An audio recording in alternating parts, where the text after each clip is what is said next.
I'm Tony, he's Mike, and we are here to do a quick and dirty on 1973's Lady Snowblood, a movie that Quentin Tarantino ripped off ruthlessly. こいつが政府の徴兵官だ。やっちまえ。死ね。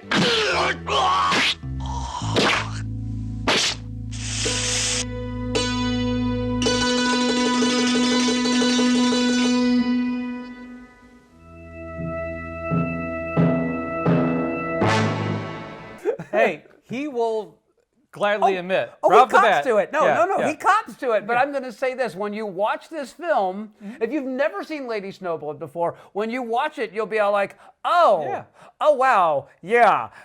It's not a subtle bit of borrowing. It's some straight up like, hey, I'm just going to do that. So, yeah. There's a lot of DNA splicing from this movie and Kill Bill. Absolutely.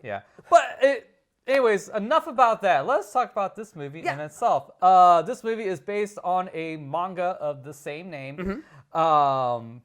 It's black and it was black and white, right? Yeah. Mangas are generally black and white. It's just ink on paper. I mean, the film itself. This film was also in black and white. No, it's Does color. This color. Yeah. Why for some reason I think it was black and white? I have no idea. I don't know. It seemed very. I was going to say muted. It is very muted, but I'm also going to say that this film has a very specific color palette, and the color palette is white, black, and red. And it wasn't too far. Yeah. Her makeup, her face is white, her hair is black, her lips are red, her gown is completely white, and it's often sprayed with blood. So that's where the red comes in.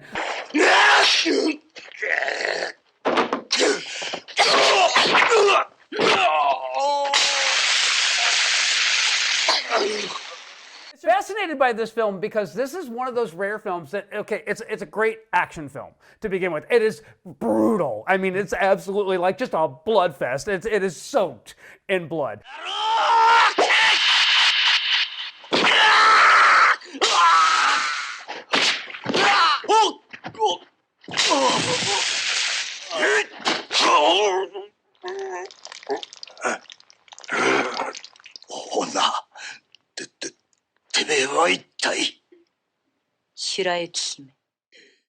But then it has the added benefit of being really smart and really character driven, and even though it's subtitled, you have to read the whole damn movie. It's worth it. And I love this film. Now, I'm going to forewarn you and say that for everything that this movie gets right, there is a sequel.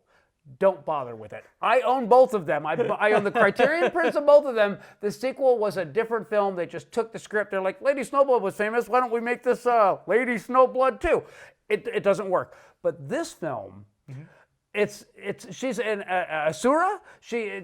Basically, it starts off, you have a teacher who is there, and this is during the Meiji period, and they are trying to westernize the rural parts of Japan. And this man who's a school teacher shows up at this small village. Well, they're all under the assumption that this man is actually a government agent, and he is there to draft all of the youngsters in this town, the young men in particular, into the military. So they kill him, and then you find out that that's actually not the case. They were spurred on to do this by these four criminals who were basically telling the villagers, hey, if you pay us money, we can basically bribe the government and your kids won't be drafted.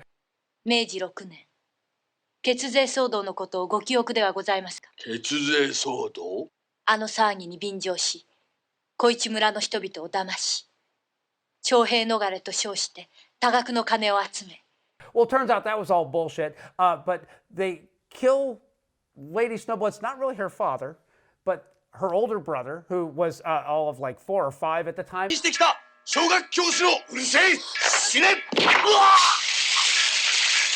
And then her mother, and she winds up getting thrown in jail for killing one of the people that attacked her. 私の体に惚れ込んだ正慶徳一は、私を連れて東京に出たの。私は奴の言いなりになって。じっと時を待っていたわ。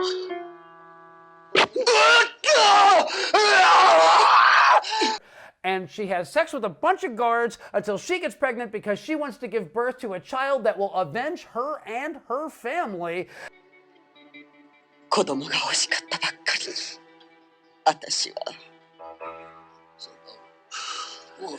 まるで盛りのついたメス犬みたいに、私は男を誘ってマグワイを重ねた。だからこの子に恨みを託し。 And pandemonium ensues. This is everything except for a folding chair. I love this film. Had you ever seen this before? No, I've never seen this before. I want to hear your thoughts because I can go on about this film entirely too long. Well, I have never seen this film before. I've watched enough Japanese anime and stuff like that to recognize every single trope in this film. It's all about revenge. The weird, nefarious means you gotta go through to extract your revenge is bloody. There's the love interest that has ties to your enemy in one way, shape, or form. Now, having said that, I enjoy all this stuff. I dug this movie quite a bit. It's a lot of fun to watch. Your mileage may vary if you don't like anime movies. Yeah, there's a lot of blood and stuff like that, but it's not as gory as, like, say, Kill Bill. No. It's in that regard, yeah. Like, you know, because you see a lot of limbs and stuff severed off, which you do see here, but it's tame by comparison. It's more stylized by comparison, and it's stylized to that period of film at the time. Now, imagine in 1973 if you saw this, especially if you grew up here in the United States, like, what the fuck am I watching? 修羅のこたるべく食いに行く。東海の手によりて激しく雪を打ちいたり。手足を強く突っ張れ。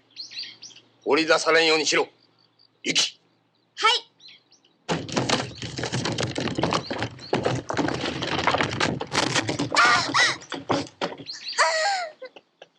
立て。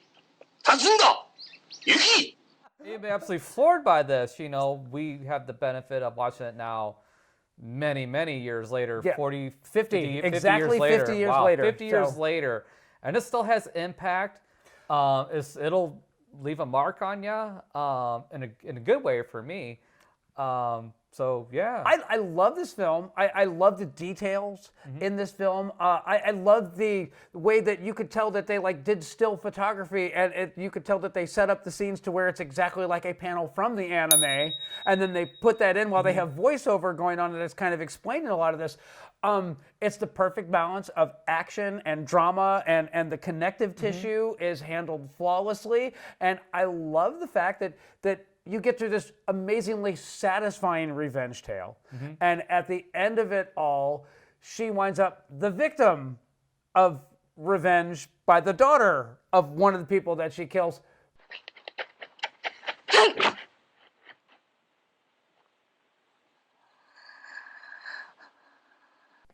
Another classic trope. It is another classic trope.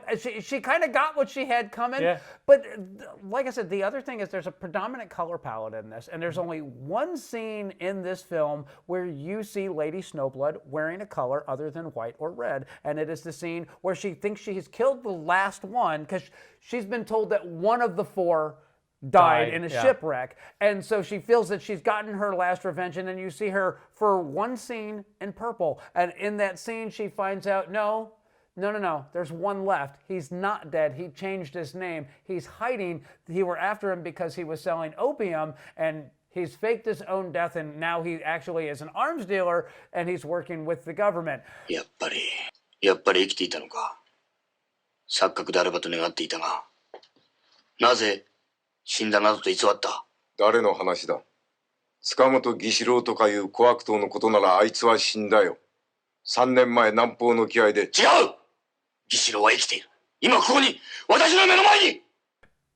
And after that, she's right back to, she's wearing a kimono that is white with yellow butterflies on it, which there's a shit ton of symbolism in this film because there's a metamorphosis there. She's reaching her final phase, if you will. But when she goes to the ball, everything is white and red and black. And again, there was so much control in this film. There was so much thought put into how everything was handled.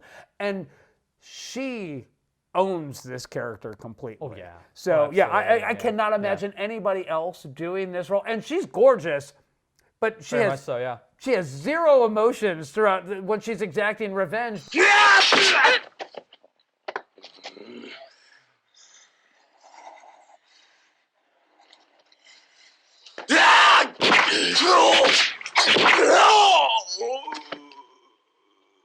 But then when she, like, accidentally, she befriends the daughter of one of the people that she's going after.